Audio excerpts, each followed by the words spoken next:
overloaded talaga kayo with talent. Hanggang ngayon po, talagang hindi pa rin po kami makapaniwala na grand finalist na po kami. Halos lahat po kami pangarap lang is yung makita sa TV. Hindi po namin malilimutan yung pangangalakal po, yung paulit-ulit po na paggawa ng props.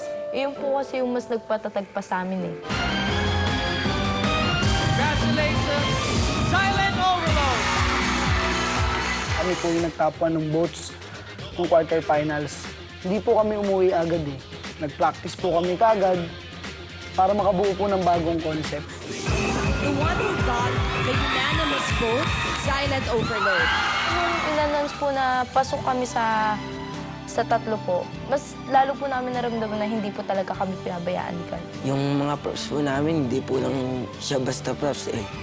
Hinalin tulad po namin siya sa kandila na nagbibigay po ng liwanag sa dilim. Para po siyang sigad para sa amin na nandyan po siya palagi. Hindi niya po kami iniiwan tuwing nasa madilim na parte po kami ng buhay namin. Yung makapasok pa lang po ng Grand Final, sobrang napakalaking blessing na po. Paano pa po kaya pag nanalo kami ng 2 million? Sobrang mababago po yung pamumuhay namin. Ang laban na sinimulan namin, hindi po na po siya laban ngayon ng grupo namin. Ngayon, laban na po siya ng buong Pasig. Hindi namin sila bibigoin.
Silent Overload!